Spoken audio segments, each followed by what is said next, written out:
After all ఒక interview ఇవ్వలేదన్న ఉద్దేశంతో తన క్యారెక్టర్ ఇది అని ఒక ముద్ర కొడుతూ పెట్టిన వీడియో గురించి మాట్లాడదాం. ఆ వీడియోలో ఏం చెప్తున్నాడంటే దొబ్బే అని లేకపోతే బూతులు వాడుతూ మమ్మల్ని బయటికి పంపించాడు అనే విషయాన్ని రైస్ చేశారు వాళ్ళు. మీరే చెప్తున్నారు ఆ రోజు అర్ధరాత్రి 2 గంటలైంది 3 గంటలైంది అన్న విషయం మీరే చెప్తున్నారు. మీ అవసరం తీరలేదు కదా అని చెప్పి ఇబ్బంది పెట్టడం అనేది ఎంతవరకు కరెక్ట్? 2 ఫేసెస్ ఉన్నాయి. మనకు కనిపించినటువంటి వ్యక్తి ప్రశాంత్ కాదు. మరి అంత నెగిటివిటీ ఉన్నప్పుడు ఈ విషయాలన్నీ ముందే ఎందుకు చెప్పలేదు? మీరు ఇంటర్వ్యూ కోసం ట్రై చేసి ఇంటర్వ్యూ కోసం 2 డేస్ అతని చుట్టూ తిరిగి అతను ఇంటర్వ్యూ ఇవ్వకపోయే వరకు అతనిలో ఉన్నటువంటి ఇంకో ఫేస్ అనేది మీకు బయటపడి ఇప్పుడు వీడియో పెట్టాలనిపించింది. మాకు ఇంటర్వ్యూ దొరకట్లేదని మీరు విసుగెత్తిన తర్వాత, అదే మీకు ఇంటర్వ్యూ దొరికినట్లయితే ఈ వీడియోలు ఏముండేవి కావు. అంతేనా? సోషల్ మీడియాలో నేను ఇన్స్టాలో స్టోరీ పెడితే 2-3 లక్షల మంది చూశారు. Thank you so much. కొంతమంది సామాన్యుడి గెలుపును నువ్వు తట్టుకోలేకపోతున్నావు, అసలు ఇది ఎంతవరకు కరెక్ట్ అని అన్నారు. అసలు నా వీడియోలు మిమ్మల్ని నా పోస్టులు ఎవడు చూడమన్నాడు? మిమ్మల్ని ఏమన్నా చూడమన్నానా నేను? అంటే రెక్లెస్ గా ఒక మాట మాట్లాడాను. ఇంకోటి, పల్లవ ప్రశాంత్ గురించి కొన్ని స్టేట్మెంట్లు కూడా పాస్ చేయడం జరిగింది. అంటే నీకు ఇంటర్వ్యూ ఇవ్వకపోతే నువ్వు తాగుతున్నాడని లేకపోతే ఇంకేదో చేస్తున్నాడని చెప్పని రకరకాలుగా అంటే బయటికి స్ప్రెడ్ చేసేస్తారా? నోటికి వచ్చినట్టు మాట్లాడేస్తారా?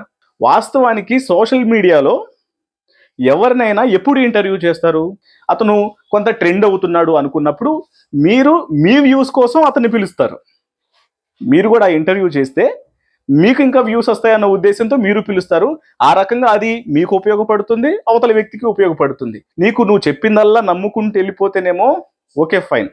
నీకు ఇంటర్వ్యూ ఇవ్వనంత మాత్రాన అతను అసలు ఎట్లా నెగిటివ్ అయ్యాడు అనుకుంటే మాత్రం నువ్వు ఇప్పుడు చివరికి వ్యూవర్స్ని కూడా తిట్టేసే స్టేజ్కి వచ్చేసినావు అనమాట. ఒక కుర్రోడ్ని లోపలికి పంపించి ఏమంటున్నాడో తెలుసుకొని రమ్మంటే అతను చెప్పిన మాటను పట్టుకొని ఒక 100 సార్లు దాన్ని రిపీట్ చేసుకుంటూ మనల్ని ఎట్లా ఇబ్బంది పెట్టాడో చెప్పండి, మనల్ని అసలు ఏమన్నాడో చెప్పండి. ఇప్పుడు నీతో పాటు వచ్చిన వాళ్ళు నీకు అనుకూలంగానే చెప్తాను కానీ వ్యతిరేకంగా ఎందుకు చెప్తారు? ప్రశాంత్ లిటరల్ గా ఒక మాట మాట్లాడిన దానికి ప్రూఫ్ ఏమన్నా ఉందా? ఖచ్చితంగా అతనితో ఇంటర్వ్యూ చేయాలని ఒక టార్గెట్ పెట్టుకొని ఇంటి దాకా మీకు ఉన్నటువంటి ఫినాన్షియల్ స్టేజ్ని బట్టి ఇంటి వరకు దగ్గర ఇక్కడ హైదరాబాద్ లోనేమో 100-200 మంది మొబైల్స్, కెమెరాస్, లోగోలు అన్ని పట్టుకొని ఒక 100-200 మంది ఉన్నారు. జస్ట్ అక్కడ ఒక 2 మాటలు మాట్లాడేసి అన్న ఊరు రండి, ఊరికి వచ్చాక ఇస్తా అన్నారు. సరే రమ్మన్నాడు కదా అని చెప్పని మీరు కనీసం గ్యాప్ ఇవ్వకుండా అదే రోజు నాకు ఫస్ట్ కావాలన్న ఉద్దేశంతో అక్కడికి వెళ్ళి అందరినీ మైకులు పెట్టండి అని చెప్పంటే ఇండివిజువల్ గా, ఏది రాత్రి 2 గంటలకి 3 గంటలకి ఇండివిజువల్ గా ఒక్కొక్కరికి 30 మందికి ఈ విషయాలన్నీ తీసుకొచ్చి మళ్ళీ ఆడియన్స్ కి ఇంకొకలాగా పోర్ట్రే చేయటం. మీరేమో మాకు ఇంటర్వ్యూ ఇవ్వలేదు కాబట్టి అతని ఒక ముఖ చిత్రం ఇది అని చెప్పని ఒక ఫ్రేమ్ లో పెట్టేసేసి నెగిటివ్ గా క్రియేట్ చేసేందుకు నానా ప్రయత్నాలు చేస్తున్నారు. ఇది ఎంతవరకు కరెక్ట్ అనేది మీకు అర్థం కావాలి. బిగ్ బాస్ హౌస్ లోకి వెళ్ళేటప్పుడు మీడియాని, సోషల్ మీడియాని అందరినీ ఉపయోగించుకున్నాడు, అందరినీ తన అవసరానికి వాడుకున్నాడు. ఇప్పుడు హౌస్ లోకి వెళ్ళొచ్చిన తర్వాత, ఇప్పుడు పైసలు వచ్చిన తర్వాత ఎవరిని లెక్క చేయట్లేదు. మనోడు రైతులకు ఏమన్నా సాయం చేస్తాడంటే ఇష్టానుసారంగా మాట్లాడారు. ఇప్పుడు నన్ను సీఎం చేస్తారా అంటున్నాడు. అంటే ఇప్పుడు పొలిటీషియన్ అవుదాం అనుకుంటున్నాడు.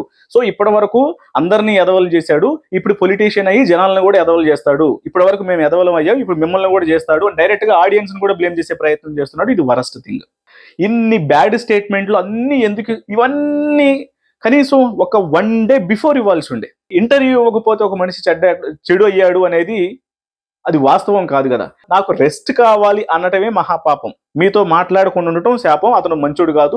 ఇంకా మీరు ఎలా ఆలోచిస్తే అది నెగిటివ్, మొత్తం 2 ముఖాలు ఉన్నాడు, లెక్క చేయట్లేదు, కేర్లెస్. ఏ మనిషికైనా సరే ఓపికకి ఒక కొంత టైం ఉంటుంది. 5 నిమిషాలు అందరికీ ఇవ్వాలంటే నాకు ఓపిక ఉండట్లేదు అన్న విషయం రాత్రి 2 గంటలకి 3 గంటలకు చెప్తున్నాడంటే అది టైం ఏంటనేది కూడా ఖచ్చితంగా ఆడియన్ అనేవాడికి తెలుస్తుంది కదా. పోలీసులు కేసు పెట్టిన దాని గురించి మాట్లాడాలా? ఖచ్చితంగా ర్యాలీ తీశాడు, అది లా అండ్ ఆర్డర్ పరంగా తప్పు, అనుమతి లేదు, ఈ లా అండ్ ఆర్డర్ ఇష్యూ ఉంది, దానికి సంబంధించినటువంటి సెక్షన్లని ఆల్రెడీ పెట్టారు. 1-2 డ్రైవర్లను అదుపులోకి తీసుకున్నారు. ఆ కేసు అనేది ఆటోమేటిక్గా చూస్తుంది. ప్రశాంత్ తరపున వాళ్ళ లాయర్లు ఎవరో ఆ పని చూసుకుంటూ ఉంటారు.